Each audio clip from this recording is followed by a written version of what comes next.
ആകാശവാണി.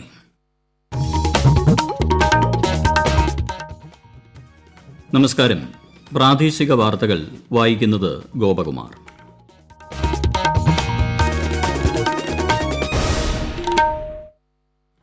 പ്രധാന വാർത്തകൾ. Covid vaccine വിതരണത്തെക്കുറിച്ചുള്ള വിലയിരുത്തലിനായി പ്രധാനമന്ത്രി നരേന്ദ്രമോദി നാളെ മുഖ്യമന്ത്രിമാരുമായി ചർച്ച നടത്തും. കോവിഡ് വാക്സിനേഷൻ വിജയകരമാക്കാൻ കർമ്മ പദ്ധതി തയ്യാറാക്കിയതായി ആരോഗ്യമന്ത്രി കെ ശൈലജ. സംസ്ഥാനത്ത് 133 കേന്ദ്രങ്ങളിൽ വാക്സിൻ വിതരണം. സംസ്ഥാനത്ത് ഇന്ന് 4545 പേർക്ക് കോവിഡ് സ്ഥിരീകരിച്ചു. 4659 പേർക്ക് രോഗമുക്തി. ഈ മാസം 17-ന് നടക്കാനിരുന്ന പൾസ് പോളിയോ തുള്ളിമരുന്ന് വിതരണം മാറ്റിവച്ചു. ഓസ്ട്രേലിയയ്ക്കെതിരായ 3-ാം ക്രിക്കറ്റ് ടെസ്റ്റിൽ 407 റൺസ് വിജയലക്ഷ്യം പിന്തുടരുന്ന ഇന്ത്യ ഇന്ന് കളി അവസാനിക്കുമ്പോൾ 2 വിക്കറ്റിന് 98 റൺസ് എന്ന നിലയിൽ. വാർത്തകൾ വിശദമായി. കോവിഡ് വാക്സിൻ വിതരണത്തെക്കുറിച്ചുള്ള വിലയിരുത്തലിനായി പ്രധാനമന്ത്രി നരേന്ദ്രമോദി നാളെ മുഖ്യമന്ത്രിമാരുമായി സംവദിക്കും. നാളെ വൈകുന്നേരം വീഡിയോ കോൺഫറൻസിംഗിലൂടെയായിരിക്കും കൂടിക്കാഴ്ച. രാജ്യത്ത് ഈ മാസം 16 മുതൽ വാക്സിൻ വിതരണം ആരംഭിക്കാനാണ് തീരുമാനം. ആരോഗ്യ പ്രവർത്തകരും മുൻനിര കോവിഡ് പോരാളികളും ഉൾപ്പെടെ 3 കോടി ആളുകൾക്കാണ് ആദ്യഘട്ടത്തിൽ വാക്സിൻ നൽകുക. തുടർന്ന് 50 വയസ്സിന് മുകളിൽ പ്രായമുള്ളവർക്കും 50 വയസ്സിൽ താഴെ പ്രായമുള്ള ഗുരുതരമായ രോഗാവസ്ഥകൾ ഉള്ളവർക്കും വാക്സിൻ നൽകും. കോവിഡ് വാക്സിനേഷൻ വിജയകരമാക്കാൻ കർമ്മ പദ്ധതി തയ്യാറാക്കിയതായി ആരോഗ്യമന്ത്രി കെ ശൈലജ. സംസ്ഥാനത്ത് 133 കേന്ദ്രങ്ങളിൽ വാക്സിൻ നൽകും. പിന്നീട് കൂടുതൽ കേന്ദ്രങ്ങൾ സജ്ജമാക്കും. ഒരു കേന്ദ്രത്തിൽ ഒരു ദിവസം 100 പേർക്ക് വാക്സിൻ നൽകുന്നതിനുള്ള സജ്ജീകരണങ്ങളാണ് ഒരുക്കുന്നത്. കോവിഡ് മാനദണ്ഡങ്ങൾ പാലിച്ച് സജ്ജീകരിക്കുന്ന ഈ കേന്ദ്രങ്ങളിൽ waiting area, vaccination room, observation room എന്നിവയുണ്ടാകും. കോവിഡ് വാക്സിനേഷനായി ഇതുവരെ 3,58,574 പേരാണ് സംസ്ഥാനത്ത് രജിസ്റ്റർ ചെയ്തത്. സംസ്ഥാനത്ത് ഇന്ന് 4545 പേർക്ക് കോവിഡ് സ്ഥിരീകരിച്ചു. 4659 പേർ രോഗമുക്തി നേടി. 23 മരണങ്ങളും ഇന്ന് സ്ഥിരീകരിച്ചു. കഴിഞ്ഞ 24 മണിക്കൂറിനിടെ 45,695 സാമ്പിളുകളാണ് പരിശോധിച്ചത്. ടെസ്റ്റ് പോസിറ്റിവിറ്റി നിരക്ക് 9.95%. UK-യിൽ നിന്ന് വന്ന 3 പേർക്ക് കഴിഞ്ഞ 24 മണിക്കൂറിനിടെ രോഗം സ്ഥിരീകരിച്ചു. എറണാകുളം, കോഴിക്കോട്, പത്തനംതിട്ട, മലപ്പുറം ജില്ലകളിലാണ് ഇന്ന് ഏറ്റവും കൂടുതൽ രോഗബാധിതരുള്ളത്. 64,179 പേരാണ് സംസ്ഥാനത്ത് ചികിത്സയിലുള്ളത്. മുൻ രാഷ്ട്രപതി പ്രണബ് മുഖർജിക്കും അന്തരിച്ച ചങ്ങനാശ്ശേരി MLA CF തോമസിനും കേരള നിയമസഭ നാളെ ചരമോപചാരം അർപ്പിക്കും. നിയമസഭയുടെ 22-ാം സമ്മേളനം ഗവർണറുടെ നയപ്രഖ്യാപന പ്രസംഗത്തോടെ വെള്ളിയാഴ്ചയാണ് ആരംഭിച്ചത്. മറ്റന്നാൾ മുതൽ ഗവർണർക്കുള്ള നന്ദി പ്രമേയത്തിന്മേൽ ചർച്ച നടക്കും. ഈ മാസം 15-ന് ധനമന്ത്രി തോമസ് ഐസക് സംസ്ഥാന ബജറ്റ് അവതരിപ്പിക്കും. സംസ്ഥാനത്ത് ഈ മാസം 17-ന് നടക്കാനിരുന്ന പൾസ് പോളിയോ തുള്ളിമരുന്ന് വിതരണം മാറ്റിവച്ചു. കോവിഡ് വാക്സിൻ വിതരണം നടക്കാനിരിക്കുന്ന സാഹചര്യത്തിലാണ് നടപടി. കേന്ദ്ര ആരോഗ്യ മന്ത്രാലയം ഇത് സംബന്ധിച്ച നിർദ്ദേശം നൽകിയിരുന്നു. പുതുക്കിയ തീയതി പിന്നീട് അറിയിക്കും. കടയ്ക്കാവൂരിൽ മകനെ അമ്മ പീഡിപ്പിച്ചതായി പറയപ്പെടുന്ന സംഭവം ദക്ഷിണമേഖല IG ഹർഷിത അട്ടല്ലൂരി അന്വേഷിക്കും. സംസ്ഥാന പോലീസ് മേധാവി ലോക്നാഥ് ബെഹ്റയാണ് ഇക്കാര്യം അറിയിച്ചത്. ഈ വാർത്തകൾ ആകാശവാണിയിൽ നിന്ന്. കൊറോണ ആശങ്കയല്ല, ജാഗ്രതയാണ് വേണ്ടത്. കേന്ദ്ര ആരോഗ്യ മന്ത്രാലയം പുറപ്പെടുവിക്കുന്ന നിർദ്ദേശങ്ങൾ. ജനങ്ങൾ കൂട്ടം കൂടുന്നത് ഒഴിവാക്കുക. ഇടയ്ക്കിടെ കൈകൾ സോപ്പും വെള്ളവും ഉപയോഗിച്ചോ സാനിറ്റൈസർ ഉപയോഗിച്ചോ വൃത്തിയാക്കുക. നിർബന്ധമായും മാസ്ക് ധരിക്കുക. പനിയോ ചുമയോ ശ്വാസതടസ്സമോ തുടരുന്ന സാഹചര്യത്തിൽ വൈദ്യസഹായം തേടുക.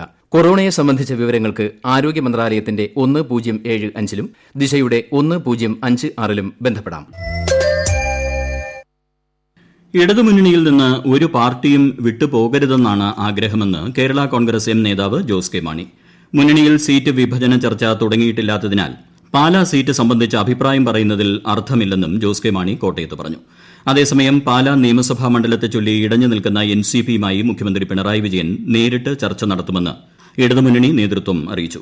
NCP നേതാക്കളായ AK ശശീന്ദ്രനും മാണി C കാപ്പനുമായി മുഖ്യമന്ത്രി അടുത്ത ദിവസം നടത്തുന്ന ചർച്ചയിൽ NCPയുടെ ആശങ്ക പരിഹരിക്കപ്പെടുമെന്നാണ് പ്രതീക്ഷയെന്നും മുന്നണി നേതൃത്വം അറിയിച്ചു. ഈ വർഷത്തെ മകരവിളക്കിനായുള്ള ഒരുക്കങ്ങൾ ശബരിമലയിൽ പൂർത്തിയായി. ആയിരക്കണക്കിന് അയ്യപ്പ ഭക്തർക്ക് വേണ്ട സൌകര്യങ്ങൾ ഇതിനകം ക്രമീകരിച്ചു കഴിഞ്ഞു. വ്യാഴാഴ്ചയാണ് മകരവിളക്കും തിരുവാഭരണം ചാർത്തിയുള്ള ദീപാരാധനയും.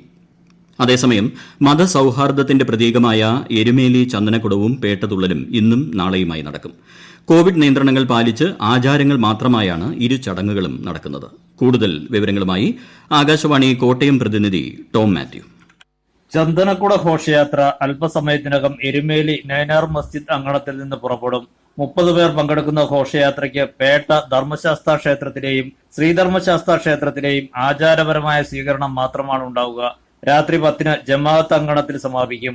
നാളെ നടക്കുന്ന പേട്ടതുള്ളലിൽ അമ്പലപ്പുഴ ആലങ്ങാട്ട് സംഘങ്ങളിൽ 50 പേർ വീതമേ പങ്കെടുക്കൂ. പേട്ടതുള്ളലിന് നേതൃത്വം നൽകുന്ന പെരീസ്വാമി ഒഴികെയുള്ളവർക്ക് 60 വയസ്സിനുമേൽ പ്രായമുണ്ടാകാൻ പാടില്ലെന്ന് നിർദ്ദേശിച്ചിട്ടുണ്ട്. മുഖാവരണം ധരിച്ചും സാമൂഹിക അകലം പാലിച്ചുമായിരിക്കും പേട്ടതുള്ളൽ നടക്കുകയെന്ന് ദേവസ്വം അധികൃതർ അറിയിച്ചു. കേരള ടൂറിസത്തിന് അന്താരാഷ്ട്ര തലത്തിൽ പ്രശസ്തി നേടിക്കൊടുത്ത ഉത്തരവാദിത്ത ടൂറിസം പദ്ധതി മാതൃകയാക്കാൻ മധ്യപ്രദേശ് സർക്കാരിന്റെ തീരുമാനം. ഇതുമായി ബന്ധപ്പെട്ട ധാരണാപത്രം ബുധനാഴ്ച കൈമാറും. ഉത്തരവാദിത്ത ടൂറിസം പദ്ധതികൾ നേരിട്ട് കണ്ട് പഠിക്കാനും ധാരണാപത്രം കൈമാറുന്നതിനുമായി മധ്യപ്രദേശ് ടൂറിസം സാംസ്കാരിക വകുപ്പ് മന്ത്രി ഉഷ താക്കൂറിന്റെ നേതൃത്വത്തിലുള്ള 13-അംഗ സംഘം ചൊവ്വാഴ്ച മുതൽ 7 ദിവസം കേരളത്തിൽ പര്യടനം നടത്തും. കേരളത്തിലെ ഉത്തരവാദിത്ത ടൂറിസം മിഷൻ മധ്യപ്രദേശിൽ പദ്ധതി നടപ്പാക്കും.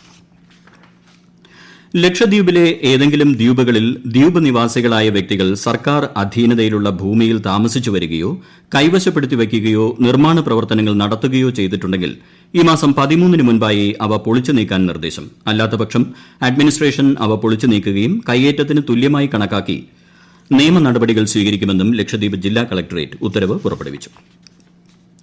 വിജിലൻസ് ആന്റ് ആന്റി കറപ്ഷൻ ബ്യൂറോയുടെ തിരുവനന്തപുരത്തെ ഓഫീസ് സമുച്ചയങ്ങളുടെ ശിലാസ്ഥാപന കർമ്മം മുഖ്യമന്ത്രി പിണറായി വിജയൻ നാളെ വീഡിയോ കോൺഫറൻസിംഗ് മുഖേന നിർവഹിക്കും. സർക്കാർ മുട്ടത്തറയിൽ അനുവദിച്ച സ്ഥലത്താണ് ഓഫീസ് സമുച്ചയങ്ങൾ നിർമ്മിക്കുന്നത്. ഇടുക്കി മെഡിക്കൽ കോളേജിന്റെ വികസനത്തിന് 10 കോടി രൂപ ധനസഹായവുമായി സംസ്ഥാന വൈദ്യുതി ബോർഡ്. വിശദാംശങ്ങളുമായി ആകാശവാണി ഇടുക്കി പ്രതിനിധി ആന്റണി മുനിയർ.